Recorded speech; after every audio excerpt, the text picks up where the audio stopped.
Welcome back to Moose on Loose Extra. This is my second channel. Today we're going to be taking a look at Palestinian protesters. They've taken over McGill University. I can't show you the full clips, but I'll show you snippets of it. It's unbelievable that the universities reply to this too, their response to this. Urging respect. That's how they recommended everyone handle the situation. I don't know how you can urge respect when protesters are denying students access to the university. Let's jump into this. So I can't show most of these clips. I'm going to show you a couple frames of it. This clip has to be shown. It says terror supporters in McGill University physically block students from entering the building and going to class. I want to go to class.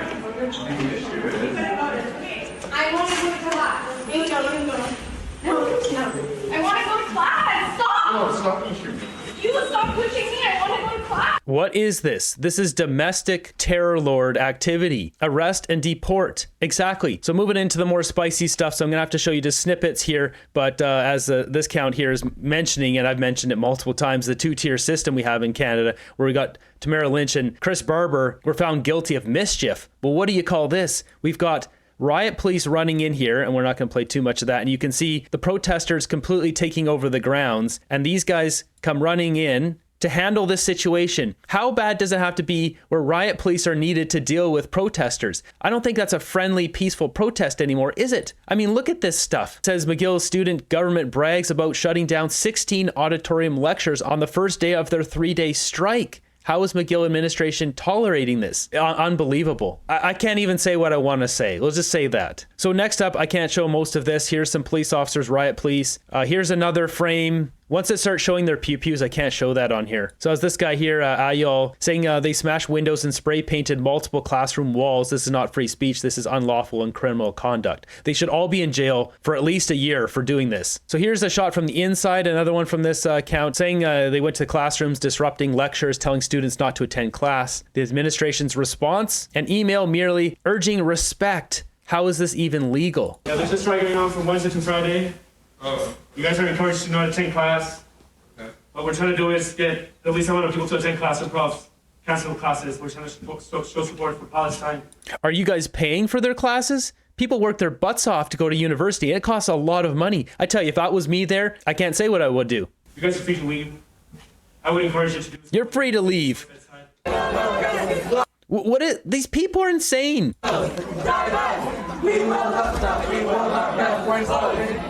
So this stuff here, this is bad enough, causing a ruckus in the university, let alone actually blocking classes, breaking the law, smashing windows, vandalizing. How many times have we seen them spray painting historic buildings? When they took over the campus and had all their tents there, they dug urine trenches. This is disgusting. So here's another shot. Can't show you the video, but we got, I believe these are RCMP on their horses. Here's another shot, riot police there. They had to create a blockade from the Jewish community here because they were in danger. A couple more snippets here. And here's a shot of the inside.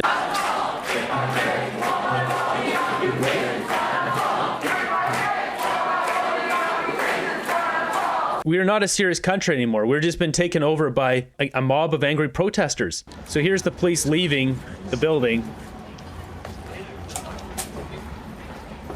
Comments like this, like liberal supporters, justice and peace will prevail. No occupation, great action by the students. No, if your kid spent $10,000 for that year to go to school and now classes are getting taken away, this is not acceptable. This is not peaceful. This cannot be tolerated in our country anymore.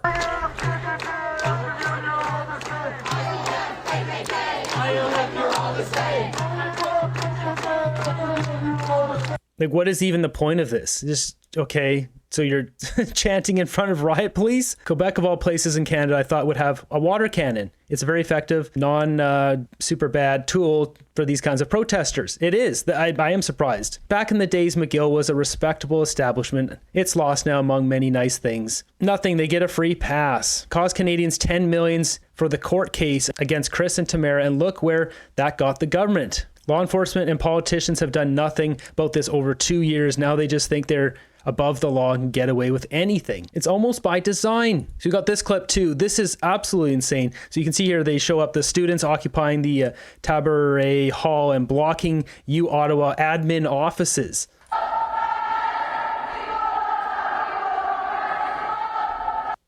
So they're blocking the offices here, and there's a police officer standing right here, just doing nothing. Oh yeah, that's totally cool. Let's just block the admin offices. That's totally fine around here now. I'm sorry, what? Why is this being tolerated? Well, we know why. They want this to happen. The liberals want this to happen. The liberals did not want this happening. They just cracked down on it. Holy crap. These are all students. I'm suspicious that these kind of kids would walk out and disrupt classes they paid for. They're not students there. How long do they hold those banners? What time do they clock out? And who are these masked people? I mean, the fact they're masked and doing this should be enough to pull them aside and question them at the very least. Coordinated, follow the money. A lot of people say George Soros behind all of this. This is very concerning. University of Ottawa is not safe for Jewish students anymore. Yep, the liberals don't care about that though. Nope. We got a throwback clip here. This is also, as you can see, from McGill University from last year. Just look at the similarities. This is not even that long ago, October 7th. So about 6 months ago. Spoiler alert, nothing has changed.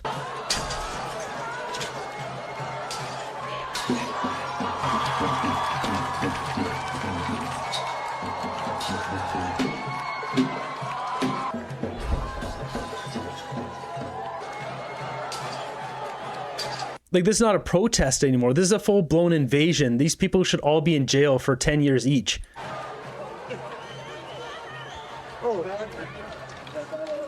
It's literally an attack on our Canadian university. Riot police showed up again. Same thing. Nothing changes here. Jewish community gets terrorized. These people don't get punished. They can destroy anything they like, just as liberals intended. Who blurred out the criminals? Why do they cover their faces? Zero frozen bank accounts. Montreal is definitely the worst for this stuff. Once again, the government allowed it to happen. Why are the criminals blurred? Why censor their faces? How does anything on Canadian soil affect the Middle East? It doesn't. It does not at all. And even now, where we see that deal between Israel and Palestine through Donald Trump, and nothing's changed. They're still protesting. What they're protesting, we don't know. But this clip here, for the throwback clip, ripping up sod. Apparently that solves something in the Middle East. Once again, that you see up here, McGill University.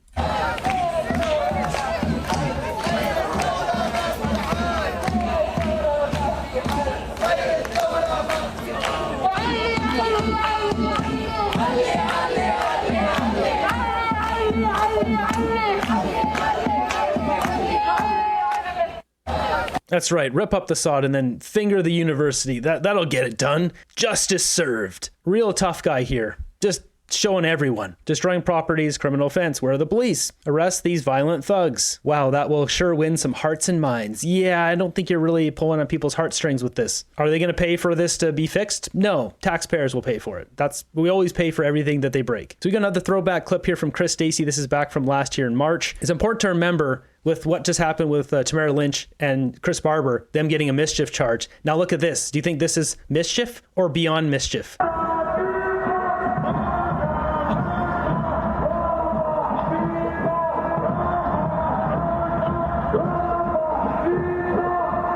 I mean, this is crazy. There's no... In the comment section, Chris Dacey was asked about the permitting. Demonstrators coming down Wellington Street. Smoke is in the air. Yeah, so regarding those smoke grenades, he was asked about that, whether they had a permit, and apparently they had a permit to march, but there was no permit for all this sound equipment, these big scaffolding with all their big speakers, all their smoke grenades, and apparently they changed the route, and then the police were unable to contain them because too many people showed up to do this protest. They had planned one route, then they switched the route, and a whole bunch of people came out, and this just became uncontained. So like the police did not have a handle on this. This is crazy. This is Canada, apparently. Justin Trudeau and Liberals brought this in. Mark Carney coming in for the final blow to our country.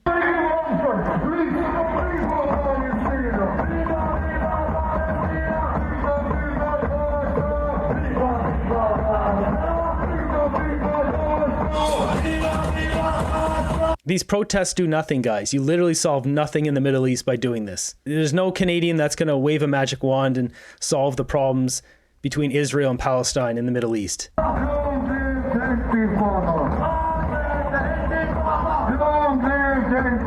Yeah, okay. I think we're good. And we got one final clip here. Chris Stacey, this is back also the same time, May of last year. What do you think? Is this mischief or is this beyond mischief? Hey, Casey here. The group of Palestinian protesters have taken Wellington Street, set off smoke bombs. We've got sound systems and scaffolding in the street here now. Like, who's paying for all the scaffolding? So apparently George Soros is behind this. I don't know if that's true or not. That's what some people say.